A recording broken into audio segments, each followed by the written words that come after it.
లేదు అక్కడ అయిపోయింది.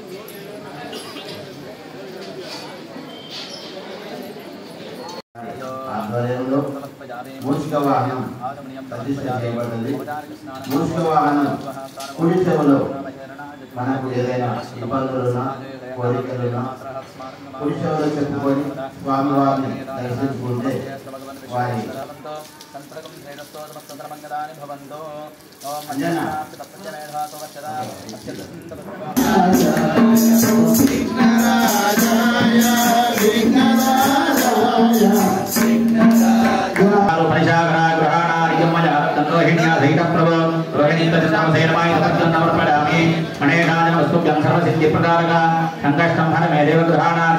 लक्ष्मी गणेशाय नमः इदमर्घ्यं समर्पयामि कृष्णपक्षे चतुर्थ्यान्तो बुधजस्वं भूतये क्षिप्रं प्रसादितो देवगृहाणार्घ्यं नमोस्तुते समर्पयामि इति नामुत्तमे देवि गणेशप्रियवल्लभे सर्वसङ्कष्टनाशालगृहाणार्घ्यं नमोस्तुते सङ्कटहरन्धिं पुष्टिवर्धनो विवाहमेवन्दना मृत्योपक्षे नमामृतात् शत्रोरवकामङ्गलमाय इदमर्घ्यं समर्पयामि संदृष्टन्द्रमुभयं समापनस्मभ्यम् इदमर्घ्यं समर्पयामि गणाधिपति देवता सहित योगिनियुक्त शशांक दिव्याचरणारविन्दार्पणमस्तु गौरी त्वमेव शिवो जगदप्रतिष्ठा स्कन्दस्तिकाम्भीषणा कन्याभिलकेन गणसहस्राभिरासेविका हस्तैश्चक्रगदासिकेन विशिखां शामङ्गुलन्तर्जनी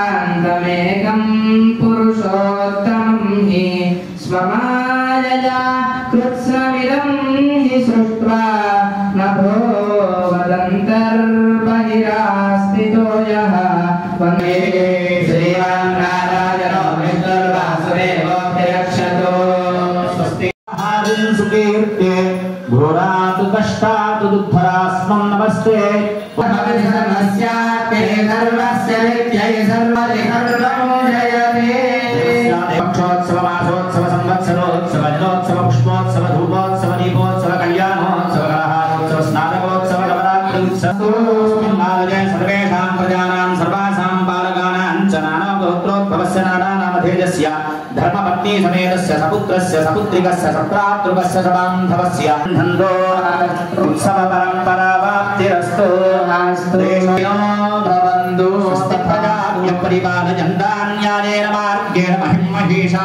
ब्राह्मणेभ्यः शुभमस्तनित्यं लोकाः समस्ताः सुखिनो भवन्तु वर्षतु पर्जन्यः पृथिवी सस्यशालिनी देवायं शोभयतो सदा सन्ददेवन्तु शरदां शतं कायेन वाचा मनसेन्द्रियैर्वा बुद्ध्यात्मना वा प्रकृते स्वभावात् यद्यत् सकलं अर्पणमस्तु प्राणानादम्या पूर्वोक्तदेवमङ्गलशेषेण विशिष्टानां शुभादीनौ लक्ष्मीनां కూర్చున్న వాళ్ళంతా మీ ఇంటి దేవుడికి ఇక్కడ ఉండేటువంటి స్వామికి నమస్కారాన్ని చేయండి.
तस्यांतेन भूयामुपरितिष्ठति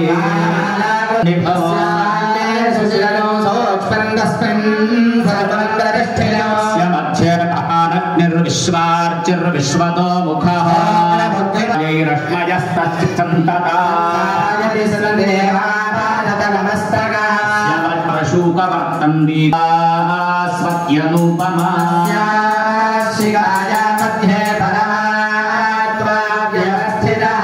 ब्रह्मसशिवस्सेन्द्रस्सोऽक्षरः परमस्वरा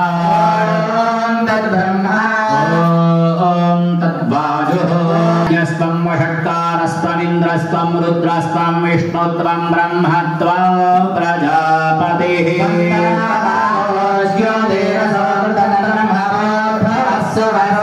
राजाधिराजाय प्रसक्य साहिने वैश्रवणाय ॐ स्वस्ति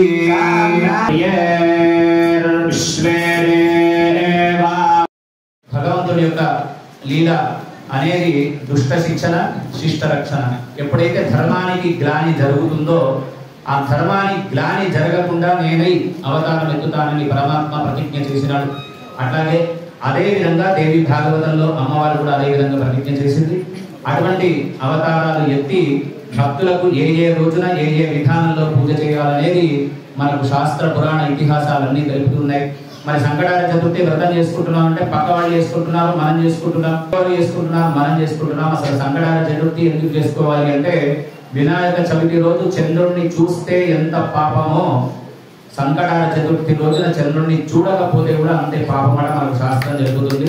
అందుకని దీని పేరే సంకటహర చతుర్థి. మనకు ఎటువంటి కష్టాలు ఉన్నా వాటిని హరించేవాడు ఎవడు అంటే ప్రప్రథమ నాయకుడు గణనాయకుడు కనుక అటువంటి ఒక గణనాయకుడి యొక్క పరిపూర్ణ అనుగ్రహం ఎవరు పొందినారు అంటే సంపూర్ణ అవతారం ఎత్తినటువంటి సాక్షాత్తు పరమాత్ముడు గణేశ వ్రతాన్ని చేసి తన పైన పడ్డటువంటి ఒక నిలాప నిందలు పోగొట్టుకున్నాడు.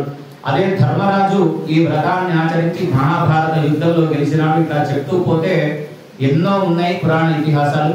అటువంటి సంకటాల చతుర్థి వ్రతంలో పాల్గొన్న మనందరికీ మనకుండేటువంటి కష్టాలు ఏవైతే ఉన్నాయో ఆ కష్టాలతో పాటు సద్బుద్ధిని ప్రసాదించాలి పరమాత్మ.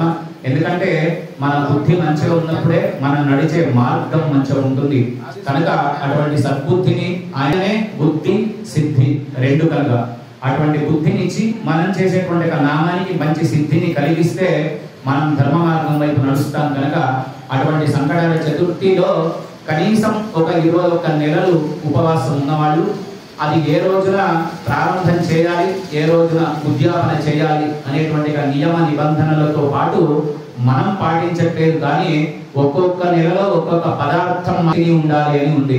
అదంతా మనకు చేత కాదు కనుక కలికాలం కనుక పరమాత్ముడు కూడా అన్నింటికీ ఎగ్జెంప్షన్ ఇచ్చి కేవలం ఒక మనసును పెట్టమంటే అది తప్ప అన్ని పెడుతున్నాం. మనం అది ఒక్కటి పెట్టే ప్రయత్నం మనం చేసి మనం మనతో పాటు మన కుటుంబం అభివృద్ధి చెందాలని ఈ సంకటాల చతుర్థి వ్రతం ఈ ఆలయంలో ఏర్పాటు చేయడం జరిగింది. వ్రతంలో పాల్గొన్న వాళ్ళకి మనం చెప్పడం కంటే భక్తుల మనసులో ఉండే కోరికలు ఎన్నో రకాలుగా తీర్చేవాడు లోపల ఉన్నవాడు తీర్పి మనం కనుక మనకు సరే అన్ని ఉండవచ్చు కానీ మన పక్కన ఉన్న వాళ్ళకు ఏదో ఒకటి లోపం ఉంటుంది. వాళ్ళ భక్తికి మనం అడ్డు చెప్పకుండా అంటే వాళ్ళను మనం డిస్టర్బ్ చేయకుండా ఉంటే వాళ్ళ పనులు వాళ్ళు చేసుకుంటారు. అన్యదా భావించవద్దు. ఎవరిని ఉద్దేశించి చెప్పేది కాదు. మనం ఒక ఆలయానికి, ఒక సత్సంగానికి, ఒక పురాణానికి, ఒక భగవత్ కార్యానికి ఎక్కడికి వెళ్ళినా మనం పాటించవలసింది మొట్టమొదటి ఒకటే మౌనం. ఎంత మౌనం ఉంటే అన్ని పాపాలు తొలగిపోతాయి. ఎంత మాట్లాడితే ఒక ఆలయానికి వెళ్ళినా, ఒక సత్సంగానికి వెళ్ళినా మనతో పాటు వచ్చిన వాళ్ళకి కాకపోయినా కనీసం ముందు వెళ్ళే వాళ్ళకి అవకాశం ఇచ్చి వాళ్ళు చేసేటువంటి కష్టం ఏదో భగవంతుడికి చెప్పుకోవడానికి వచ్చినారు కనుక అటువంటి కష్టం చెప్పుకునే అవకాశం మనందరము కల్పించి అందరము ఆయుడు, ఆరోగ్య, ఐశ్వర్య, భోగ, భాగ్య, ధన, ధాన్య సంపదలు అందరము పొంది మళ్ళీ తల్లి కడుపులో ప్రతిసారి చెప్పేది ఇదే, తల్లి కడుపులో 9 ఉండేటువంటి పరమాత్మ ఆయన దగ్గర ఒక పుష్పంలాగా మనం చేయాలని మనసారా ప్రార్థన చేస్తూ సంకటాల చతుర్థి వ్రతం ఎందుకోసం చేసుకుంటారంటే సంకట హర, కష్టాలను హరించేవాడు కనుక ప్రప్రథముడు గణనాయకుడు కనుక ఆయనకి ఇచ్చినటువంటి ఒక గణ నాయకుల్లో వినాయకుడు. విఘ్నాన్ని కలిగించేది ఆయనే, విఘ్నాన్ని తొలగించేది ఆయనే. అందుకోసమని ఎటువంటి విఘ్నాలున్నా మన ఇళ్లలో ఆ విఘ్నాలన్నీ తొలగి నిర్విఘ్నంగా ప్రతి కార్యం జరిపించాలని పరమాత్మను ప్రార్థన చేస్తూ